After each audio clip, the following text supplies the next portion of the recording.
Hey everyone, today I have for you a CZ452 and a CZ457.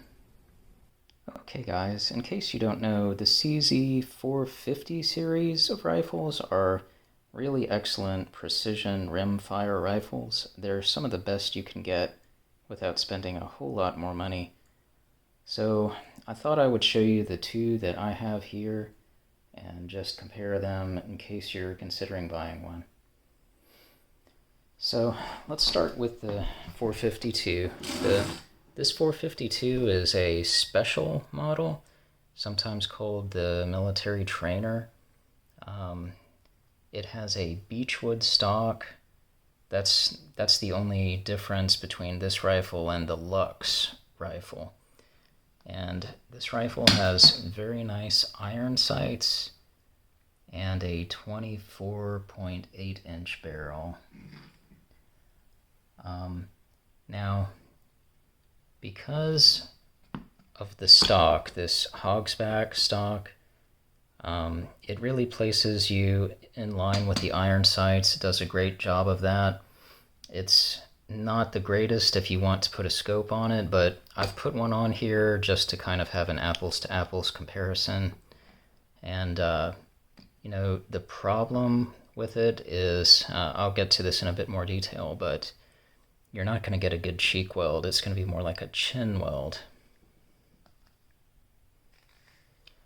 Now the 457, this one is made for a scope, and it really requires a scope because there are no irons. Just show you, definitely no irons. So one thing both of these rifles have in common is an 11mm dovetail. There aren't very many 11mm rings available. Tally makes some good ones. They're a little bit pricey. So what a lot of people do is they get a Picatinny adapter, like this one. That way it's just easier to use whatever kind of rings you want. One of the differences between these rifles is the bolt throw. The 452 has a 90-degree bolt throw. So you see, if you want to mount a scope, you have to get it high enough that the scope will clear the bolt. And so that's one of the factors contributing to not being able to get a really good cheek weld.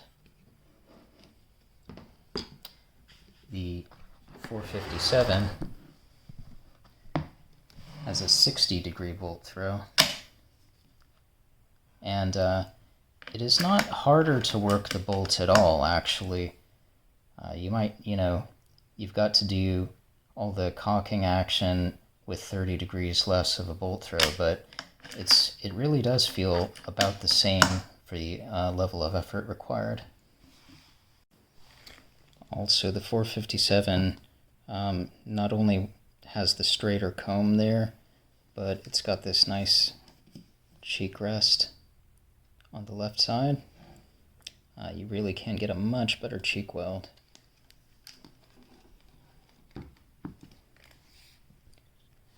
Another difference that people talk about is the safety.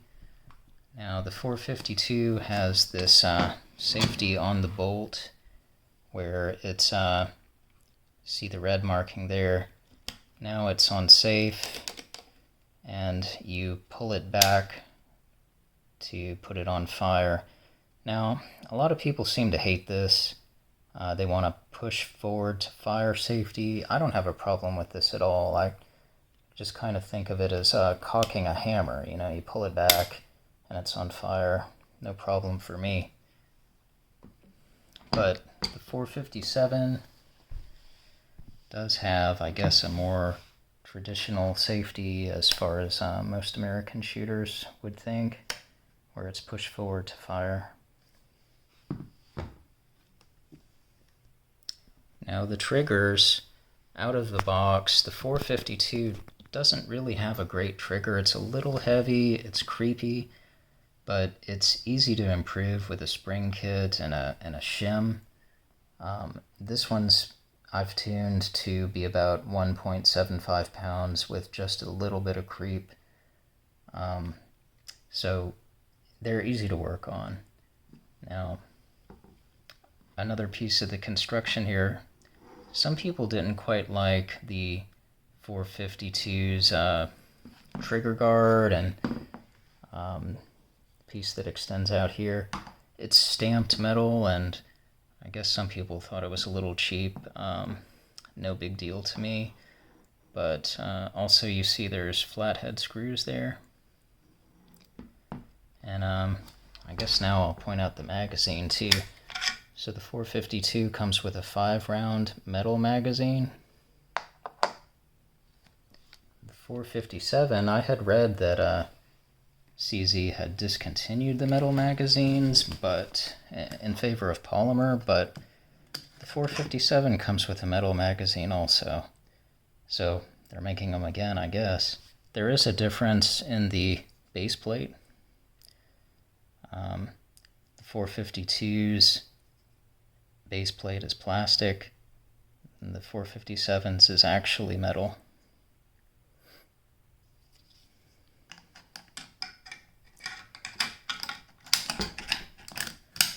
Now the 457 does have a nicer looking trigger and trigger guard. They're milled, and they've gone to torque screws, so that's a nice improvement. The trigger shoe of the 457 feels quite a bit nicer, and out of the box, this is a much better trigger. Plus, it's adjustable. It's adjustable for both weight and, I think, travel. I didn't need to do any modifications out of the box for this. It feels at least as good as this one, which I've tuned. Looking at other aspects of construction, the CZ452 has this hard plastic slippery butt pad. It's not really going to do you any favors shooting. But otherwise, the 452 has this like older world look to it. The wood's got a more traditional finish, and the metal is this really nice bluing. I quite like the look of it, although it is not going to be the most durable finish. 457, starting at the back, has a grippy rubber butt pad, much better to hold onto your shoulder. The wood has this darker stain, and it's more of a matte finish. It's kind of muddy looking in a way. I think a different finish would really show off this wood better. And I'm not crazy about this. I actually thought about maybe checkering it here to just blow that away.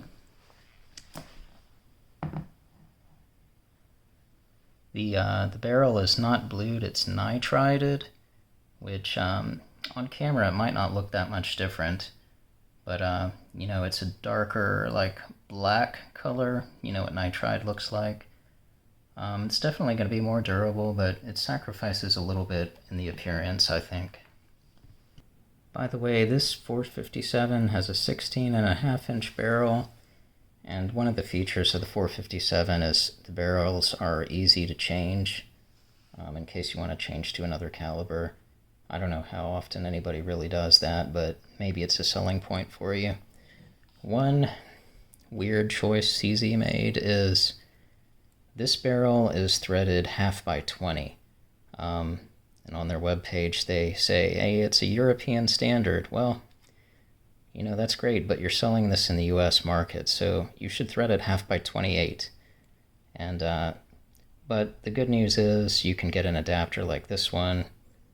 This is from Silencer Co. And it's a 1/2x20 to 1/2x28 adapter. So they're pretty cheap. It's like $30 or so. And now you have 1/2x28 threads for whatever you might want to attach.